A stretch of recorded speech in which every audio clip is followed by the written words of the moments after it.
जय हिंद दोस्तों, स्वागत है आपका आज के इस वीडियो में। आज के इस वीडियो में बात करने वाले हम मौर्य डायनेस्टी यानी कि मौर्य साम्राज्य के बारे में। साम्राज्य कितना भारी वर्ड है। तो मौर्य साम्राज्य के बारे में बात करेंगे। तो इसके संस्थापक कौन से थे और भी इस वंश में कितने शासक थे जो कि बहुत ज़्यादा इंपॉर्टेंट रखते हैं, खास करके किसी भी एग्जाम्स के पॉइंट ऑफ व्यू से। तो चलिए इस वीडियो को कंटिन्यू करते हैं। सबसे पहले हम बात करेंगे सीएम के बारे में, chief minister near Chandragupta Maurya ji के बारे में। तो बेसिकली इन्होंने 322 ईस्वी पूर्व में इन्होंने एक एम देखा, गोल देखा, जिसे अचीव करने के लिए इन्होंने बहुत मेहनत की और इस मेहनत में उनका साथ दिया।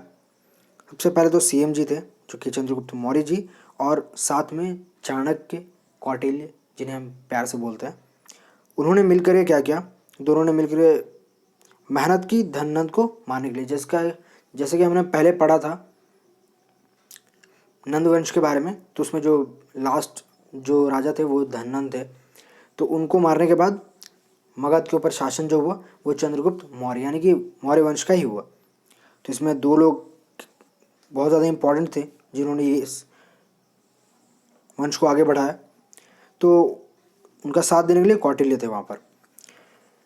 तो हम बात करेंगे चंद्रगुप्त मौर्य के बारे में, जिनका शासनकाल तो वाकई में आप देख ही सकते हैं। 322 ईस्वी पूर्व में उन्होंने स्टार्ट किया और 305 ईस्वी पूर्व में उन्हें बहुत बड़ी सफलता ही मिली, जो कि थी सेल्यूकस निकेटर को उन्होंने हरा दिया। ये बहुत ज़्यादा इंपॉर्टेंट रखता है। अब मैं आपको बताऊँ सेल्यूकस निकेटर थे कौन। बेसिकली ये सिकंदर के सेनापति थे।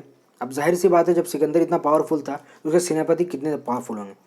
तो उनको हमारे सीएम जी ने इतने बड़े सेनापति को हराया और उसके बाद क्या किया, उनसे बहुत सारे एरिया जो उसके एरिया थे वो ले लिए।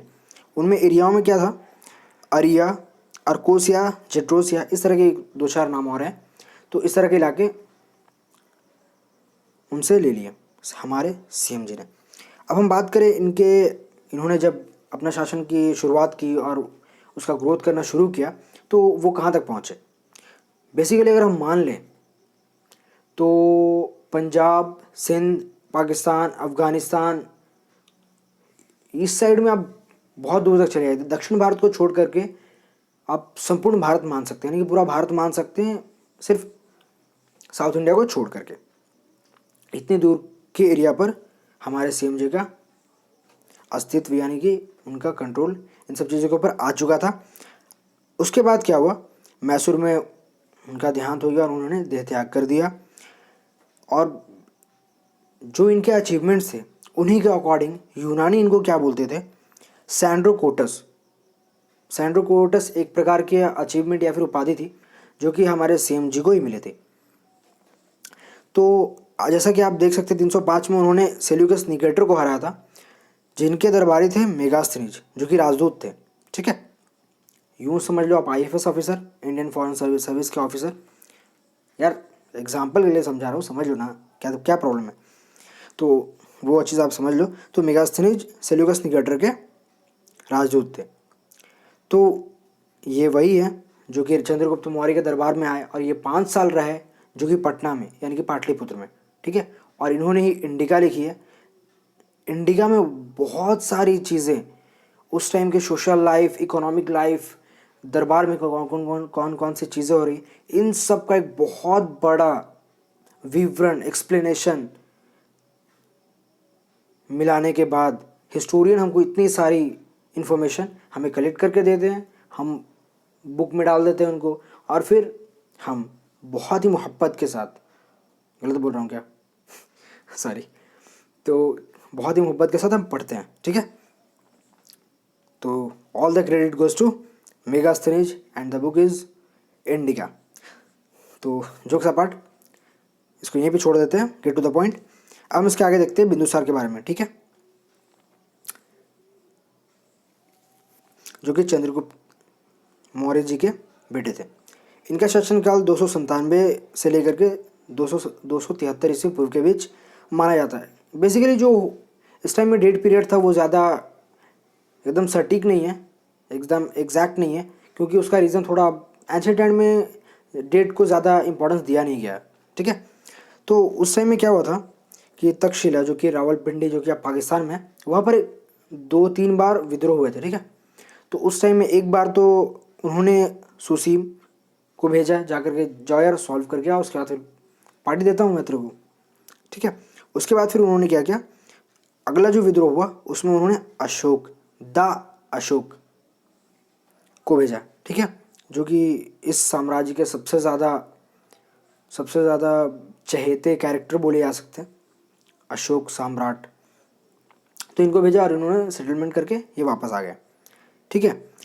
तो बिंदुसार के बारे में जो एविडेंसेस है, आप बोलेंगे कि बहुत कम बताया यार तुमने, तो बिंदुसार जी के बारे में ज़्यादा एविडेंस ना तो हिस्टोरियन को मिले हैं, ना उन्होंने बुक में लिखे और ना ही हमें पता है, ठीक है। और आप तो खैर खुशी हो रहे होगे, चलो यार कम से कम ये तो कम पढ़ना पड़ेगा, तो ठीक है आगे बढ़ते हैं। Ashok the great emperor who gave up war, ये तो एनसीईआरटी का चैप्टर है जिसका टाइटल ही यही है, जो सबसे चहेते कैरेक्टर माने जाते हैं खास करके मौर्य डायनेस्टी के बारे में, डायनेस्टी में। तो हम इनके बारे में पढ़ेंगे। तो 269 ईस्वी पूर्व से लेकर 261 ईस्वी पूर्व के बीच इनका शासनकाल माना जाता है। बेसिकली ये गद्दी पर बैठने से पहले अवंती के राज्यपाल थे, यानी कि गवर्नर थे, ठीक है। तो इनका जो लाइफ है वो कहाँ से मतलब टर्निंग पॉइंट है, वो उन्होंने कहाँ से, क्यों ये इतने ज़्यादा इम्पोर्टेंस है, क्यों ये इतने ज़्यादा फेमस है, क्यों इन्होंने प्रियदर्शी का जो टैग है वो लिया था। उसका रीज़न ये है कि जब कलिंग युद्ध, जो कि फिलहाल अभी उड़ीसा बोला जाता जिसे, तो 261 ईस्वी पूर्व में वहाँ पर युद्ध हुआ। लेकिन जब युद्ध हुआ तो वहाँ पर इतने सारे मार काट, खून खराबा जैसी चीज़ें हो रही थी, तो इनके दिल में एक चीज़ आई कि इससे किसका भला हुआ, कौन जीता। तो ये बहुत ज़्यादा इमोशनल हो गए और उसके बाद उन्होंने क्या किया, उन्होंने युद्ध लड़ना छोड़ दिया। उसके बाद फिर उन्होंने बौद्ध धर्म को मान लिया और उन्होंने सांची का स्तूप, जो कि बहुत ही फेमस है, जो कि भोपाल में, उसका निर्माण करवाया। उसके बाद से ये प्रियदर्शी बन गए, लोगों के भी और हमारे भी और अपनी नज़र में भी। तो ये सारी चीज़ें हमें किन सब चीज़ों से पता चलती है, ये बेसिकली कुछ अभिलेखों से पता चलती है, जिसको पढ़ने में सबसे पहले जिनको सक्सेस मिली है वो है जेम्स प्रिंसेप। उन्होंने 1837 में अशोक के अभिलेख पढ़े और उसमें सक्सेस मिली उनको। तो वो ये बताते हैं कि अशोक के जो बेटे थे महेंद्र और जो उनकी बेटी थी संघमित्रा, उन दोनों को उन्होंने बौद्ध धर्म के प्रचार के लिए श्रीलंका भेजा और दोनों गए वहाँ पर, उन्होंने बौद्ध धर्म का प्रचार किया, जिसकी वजह से आप अभी भी देख सकते हैं इंडोनेशिया, बाली, इस जगह पर बहुत सारे ऐसे मंदिर हैं जो कि बौद्ध धर्म का बहुत बड़ा मंदिर है, ठीक है। तो उन्होंने बौद्ध धर्म का प्रचार किया। तो कुणाल, ठीक है, वो भी अशोक के बेटे थे। और वृहद्रथ जो कि सबसे लास्ट जो राजा थे वो वृहद्रथ थे, ठीक है। तो आज की इस वीडियो में बस इतना ही था। अगर ये वीडियो आपको अच्छा लगा तो प्लीज़ लाइक करें, कमेंट करें, दोस्तों के साथ शेयर करें, और अगर आप इस चैनल पर नए हैं तो प्लीज़ इस चैनल को सब्सक्राइब जरूर कर लें। तब तक के लिए keep studying and believe in yourself. जय हिंद, वंदे मातरम।